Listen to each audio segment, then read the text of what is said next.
All right, everybody. What's up? Welcome back to another episode of Newt News. The Cardinals are coming off of a really good road trip, so that was very encouraging. Over the weekend and then through this week, the Cardinals went on a little 6-game road trip before they head across the pond for the London series against the Cubs. And they took 2 of 3 against the Mets after dropping the first game in non-competitive fashion, which extended their losing streak to 6 games. The Cardinals got right back on it and actually played really well after that. They took games 2 and 3 and then took the first 2 against the Nationals before, unfortunately, losing their 4-game winner and falling 3-0 yesterday in the final of those games. They're currently in the middle of a 2-day off period leading into the London series. I believe they're over there right now. Lots of sightseeing, lots of fun stuff going on. So awesome for the team to just have a little bit of time to hang out and bond. But yeah, so we're going to go into those games in a little bit further detail, discuss some important things, preview the London series, and then also the important stretch afterwards where the Cardinals are going to take on the Marlins and Astros, I think. So it's going to get very exciting very soon. All right, Andrew, was there anything really that stuck out to you this weekend about the way the Cardinals played? Yeah, so game 1 against the Mets, they faced Tyler McGill. This season has a 5.17 ERA, negative 0.5 BWAR. So naturally, he went 6 innings with 1 run against the Cardinals. But fortunately, we managed to take games 2 and 3 against Kodai Senga and Carlos Carrasco, 2 much better pitchers. It would have been really nice if we could have made Tyler McGill look like the pitcher that he actually is. But unfortunately, we made him look like one of their top tier aces in their prime, which is not great. Washington series was more encouraging. Game 3, losing 3-0 to get Trevor Williams, again, making him look like prime Strasburg. Not good. But that tends to be the Cardinal way these days. You score a lot of runs one day, and then you just fall flat against not a good pitcher. But we're winning games, which is improvement. Yeah, I mean, not to make excuses for the team or anything, but that last game against the Nationals was kind of a weird one. It rained the entire time. You can't win every single game. And while you'd love to get the sweep, especially against a team as bad as the Nationals, sweeping anyone on the road is tough. And there were encouraging signs in that game anyway. Michaelis was fantastic. I'm pulling up his numbers right now to just get them correct. But real quick, he was awesome. Michaelis went 7 strong, only gave up 2 runs, which was really good. One of those was the CJ Abrams solo home run. And then there was a Jeimer Candelario RBI double. And then the Nats tacked on an insurance run late. And it's not like the Cardinals didn't have chances. They went 0 for 6 with runners in scoring position, which was a little tough. Arenado and Carlson and Nootbaar all left runners in scoring position, which was a shame.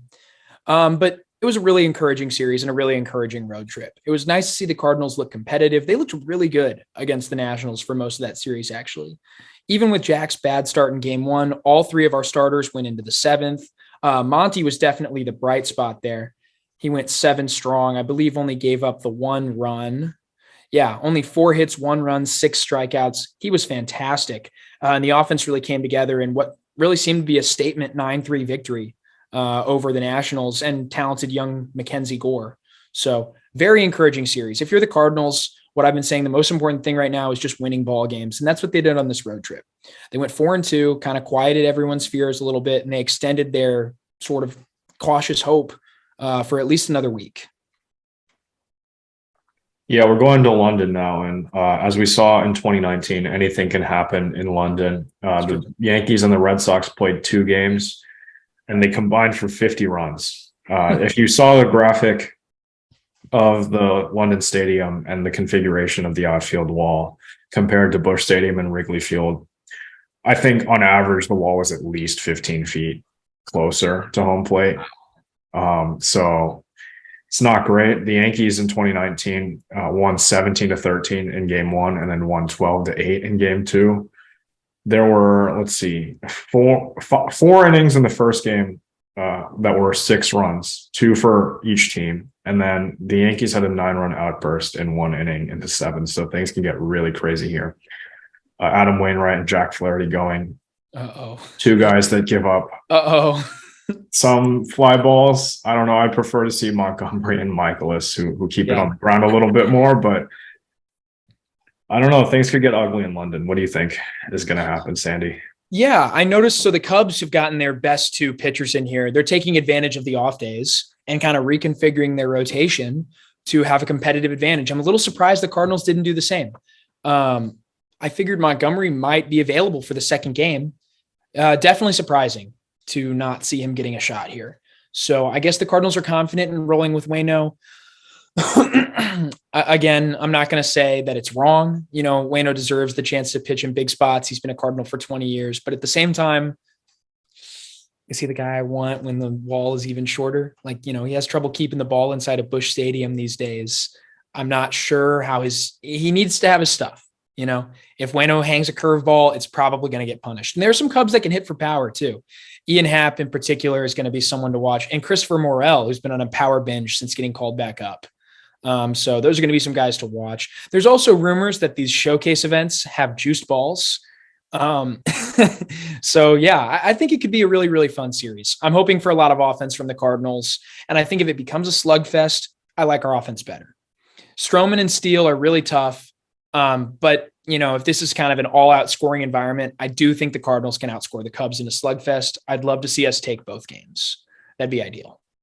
I mean, Paul DeJong has hit his fair share of fly balls to the warning track at Busch Stadium, and I think those have a much better chance of going off the wall or leaving at London Stadium, which is primarily a soccer stadium for West Ham United. So it's a weird looking ballpark if you take a look at it. The foul territory looks like Oakland. It's like a square of a stadium. It's not ideal. It's a much nicer facility than Oakland. I'll give them that, but sure hope so. It's a little weird. Definitely different than what we're used to. Well, hopefully the Cardinals can have sort of a statement series on a big stage. The Cardinals got back to 12 under 500 at the end of this little road trip, which is not great. But it's been worse, so there is that. Unfortunately, the story of the Central right now is the Reds. And I don't think we could do this episode without mentioning them. The Reds won their 11th in a row yesterday. And while these games aren't exactly convincing, they're winning a lot of close ones against a lot of bad teams. See Colorado, they're getting it done. And they're getting it done. And now Joey Votto's returned and Elly De La Cruz is getting a lot of hype. So I don't know. I guess I just have to ask, do you think the Reds are for real? The Reds are certainly scary. I think everything's clicking right now for them. They still have a negative 14 run differential, and their 5 games over 500. That's worse than the Cardinals' run differential, by the way. They've won 11 in a row, though, and that's pretty telling. Sure, you can say they've played bad teams, but they also swept Houston. So yeah, they've beaten some good teams too. They're going to play the Braves. I think that'll be a real test. The Braves have been a lot better than the Astros this season, and we'll see how they fare against that. Really good lineup and really good staff. But yeah, Elly De La Cruz has been, I don't know, overhyped a little bit, maybe. I think he'll fall back down to earth just a little bit in the coming weeks. I know I might get some flack for saying that, but MLB seems to really love him. Everyone is kind of talking about him. I have friends who are not that plugged into baseball asking me about Elly De La Cruz, and I'm just like, I don't know. Have you heard of this guy called Jordan Walker, who's doing pretty much the same thing in a Cardinal uniform? I know you really want to hit on that, so I'll pass it to you. Yeah, I'd love to. What Jordan Walker's done since getting called back up has been nothing short of fantastic. He's been incredible. He put together his second hitting streak longer than 12 games. I believe it stands at 13 now, which as a rookie is unheard of. He's doing things that guys in their late 20s and early 30s often can't do. He's also starting to elevate the ball a bit more. He's taking a lot more walks. He's more selective. So Jordan Walker is clearly adjusted. Now, will the league adjust back and end this hot streak? At some point, it's very, very likely, if not certain. But Walker's numbers, at least under the surface, are a lot better than Elly's. And so that's why it's a little weird to me that Elly gets all this hype. Sure, I mean, he hits the ball hard, but Walker hits it harder. Elly's fast. That's exciting, whatever. Elly also strikes out at like a 45% rate. Okay. So yeah, it's kind of a shame. I know he's very exciting and I shouldn't be so skeptical. I should just enjoy him and enjoy the baseball, because he is fun to watch. And it's cool when he, slides headfirst, on an infield single and beats the pitcher to the bag. But at the same time, I'm a little salty that Jordan Walker doesn't get the attention he deserves. This also transitions into what I think was a great decision the other day, in the 9-3 win to pull Jordan Walker in the 7th inning. And I think this really shows what the Cardinals are going to do with him moving forward. So the situation was this: Jordan Walker got pinch hit for his fourth at bat, I believe, in the middle of, I believe it was a 7-1 lead at the time or something like that. And Lars Nootbaar came in as a defensive replacement.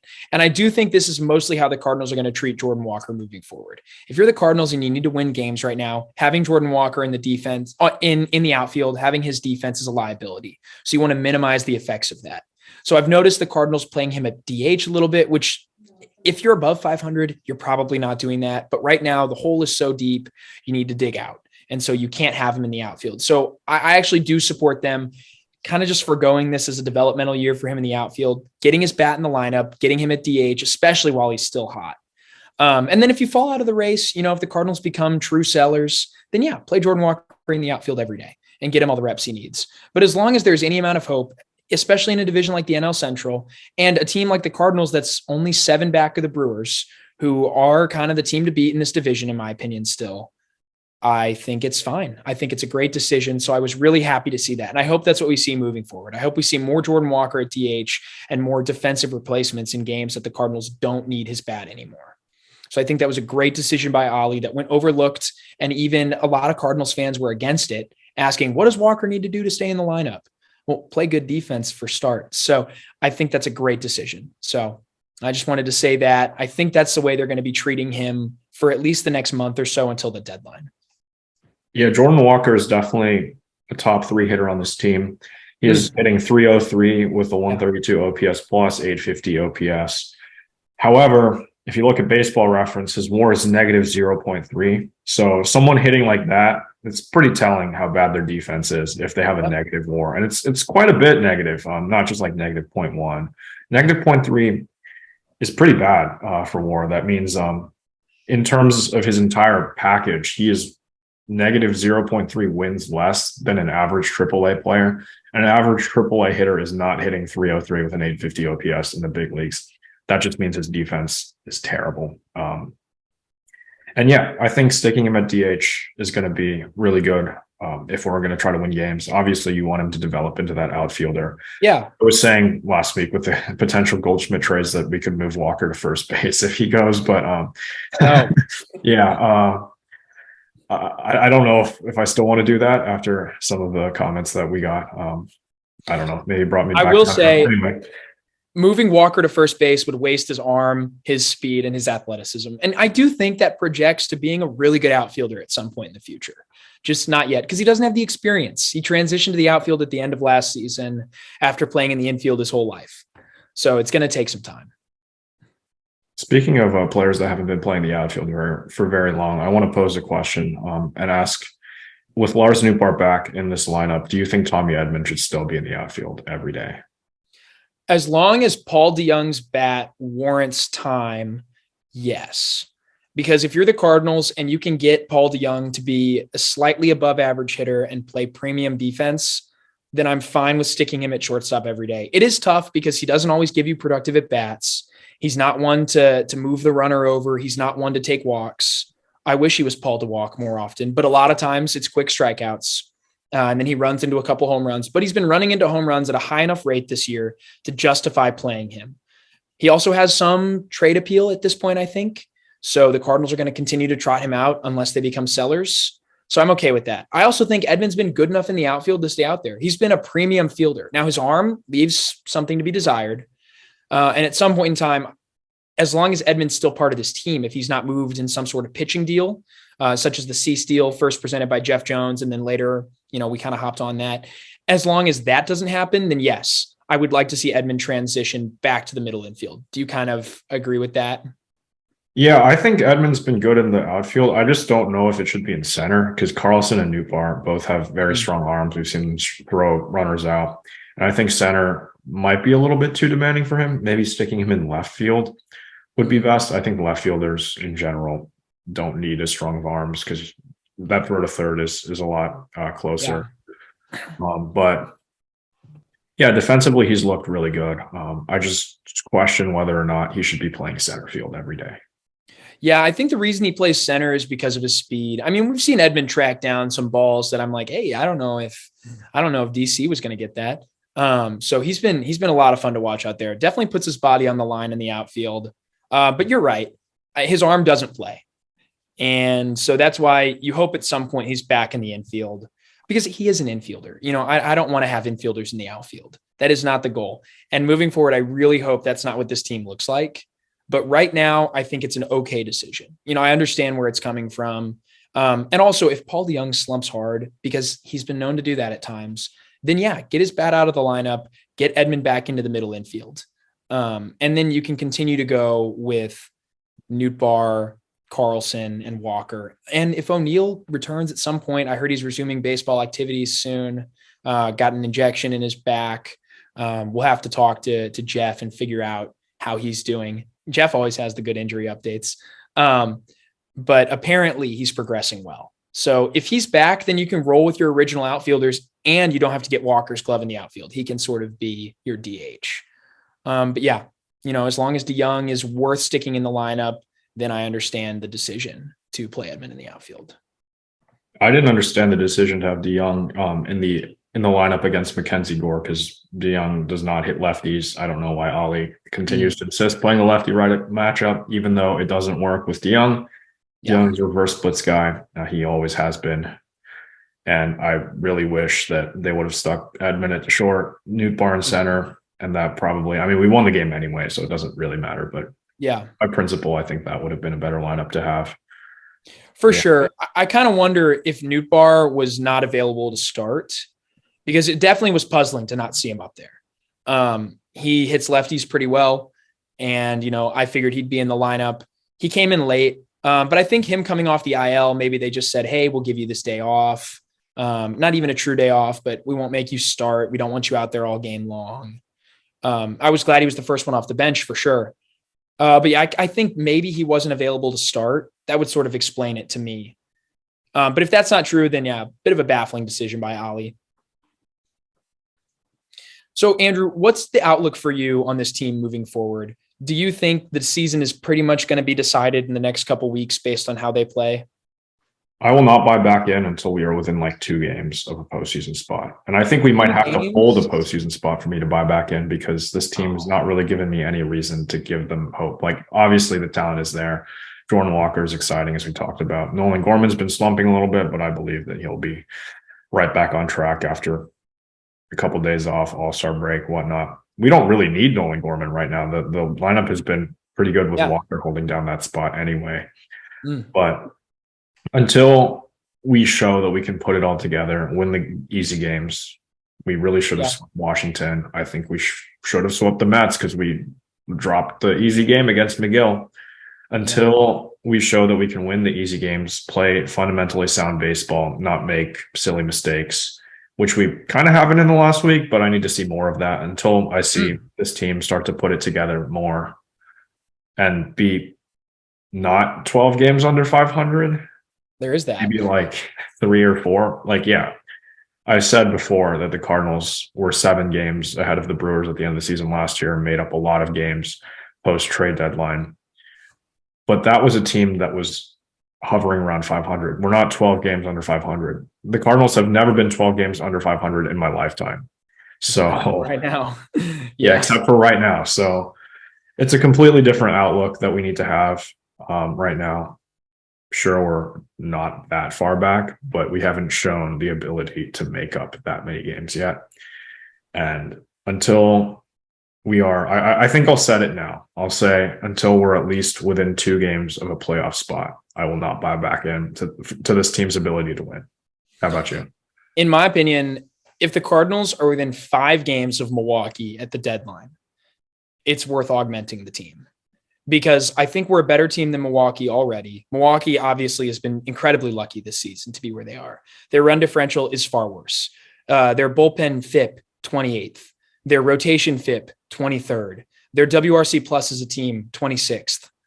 Those numbers for the Cardinals, at least entering the other day when I saw them, the Cardinals offense ranked 11th in WRC plus. Our bullpen ranked 5th. And this was before Jordan Hicks' run of dominance. Okay.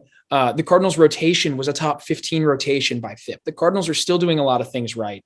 And I think if you can augment the team in ways that'll help the future, such as acquiring one of Bieber or Cease, someone with control, I think it's worth doing now, especially because I think if you let those guys go, they won't be available in the offseason. I think Bieber will get moved at this deadline. Cease, maybe not. And he might be cheaper and better to get in the offseason. But I think Bieber is going to get moved.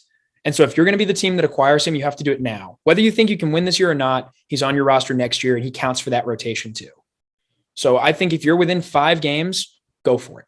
I'm not afraid of the Reds right now. I'm not afraid of the Reds until August. If the Reds are still hanging around a month and a half from now, looking really, really good, then I will definitely put a lot of stock in that team. But we've seen them start strong and fail before. I mean, heck, 2 weeks ago, before the Pirates lost 10 in a row, we were all talking about how Pittsburgh was the class of the division, and clearly they're not anymore. So the Reds are one losing streak away from being an irrelevant afterthought in this division, and they were an irrelevant afterthought right before this long win streak. I think the Reds are a lot more like the team they were for the first 55 games of the season than they are for the team right now, or the first 60 plus than they are right now. So I don't know.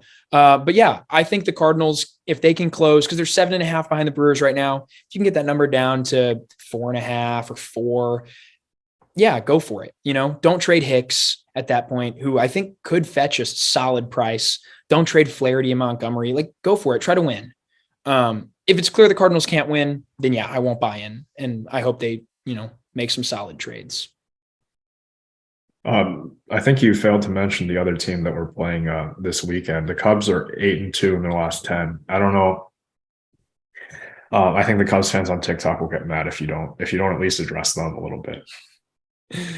Oh, well, where to start? I think the Cubs have proven, yeah, they're playing good ball right now. But the Cubs have not been very relevant in this division this year. Sure, they're ahead of the Cardinals right now, and they're ahead of the Cardinals by a good bit. But again, they didn't enter the season with the same expectations as the Cardinals. I think their roster is less talented than the Cardinals. And I don't really see a scenario in which the Cubs aren't sellers. They have a lot of seller-looking contracts. I think Bellinger's probably going to get traded. I think Boxberger's probably going to get dealt. Taillon can't get dealt because that contract sucks. But it's going to be interesting moving forward. Obviously, the Cubs could play their way into the race. I mean, it's wide open. No one's really taken it away yet, although Cincinnati's trying awfully hard. But yeah, I'm not that afraid of the Cubs, frankly. Yeah, this might be another classic example, though, of the Cardinals getting a team when they're hot. We started the Reds' 11-game win streak. We were in the middle of the Giants' 10-game win streak, which just finally ended, thank goodness. And yeah, maybe we'll have to play the Cubs when they're hottest. So I don't know. But yeah, that's all I have to say for the Cubs. I don't think they're that interesting this season, frankly. So they don't look like the team that's probably going to be there competing in a few years anyway. There's so many stopgap pieces here. There's a couple pieces that will be part of the next contender, like Swanson and some of these younger guys like Horner and Steele. But, the Cubs don't have the look of a team that's built to go win a championship or anything. I'm just glad Kyle Hendricks pitched yesterday and we don't have to face him in London. Oh, thank goodness. I hate facing Kyle Hendricks more than anything in the world because he's going to, every time he faces the Cardinals, he's going to throw like an 86 pitch Maddox. It's like, and it's going to be 80% changeups and not a single one of them is going to go anywhere. It's just the way he goes. It's just the way it is against the Cardinals. But yeah, it's definitely unfortunate that we have to face Stroman and Steele. So I don't know. Is Stroman still the ERA leader in the National League? Yeah, I think so. He's been really, really good. Mike Leake 2016. That's all I have to say about that. Or was that 2017 that Leake was a god for like 3 months? I don't know, but I remember that he immediately started scuffling and then we traded him to the Mariners, never to be seen again. It was a great deal. I don't know how we got out from under that contract. That's like the biggest contract the Cardinals had given out besides Matt Holliday at that point in time. Unreal. It was bigger than the Hayward deal. It's like 5 years, $80 million. And they traded him so early on. But yeah, that's pretty much all there is to talk about right now with the Cardinals. We're in a holding pattern. A bit of good play this weekend sort of buoyed some hopes, got people to start thinking about buying back in again. They don't play today. They don't play tomorrow. And then they'll have another off day after this 2 games set in London. So a lot of time to watch other teams and hope that they lose. If the Cardinals take these games and the Brewers, they don't have the easiest series coming up over the weekend. I believe, who are they playing? I checked this out before we did this. They're playing the Guardians. Yes, that's it. And they have to face Bieber. They're not going to avoid the Guardians aces. So, the Brewers aren't going to have the easiest series. We saw the Guardians take 2 or 3 from the Cardinals, and I believe the series against the Brewers is in Cleveland, correct? Yes. Yeah. So, I mean, they could very easily drop 2 or 3 of those games. And if the Cardinals win a couple and then don't play and the Brewers continue to lose, we could get within, 5.5 or 6 games by the end of this set. So that's kind of the hope right now for the Cardinals. Win your own ball games and hope other ones go your way. All right. Thank you, everyone, for tuning into this episode of Newt News. Please be sure to like, comment, subscribe, share us with your friends, and then also check out our website. Look at our merch. Andrew's designed some awesome stuff that we'd love to see you guys rocking at the ballpark sometime. But yeah, thanks again, everyone, for tuning in. We hope to see you guys real soon, and we hope to be recapping another week of winning baseball.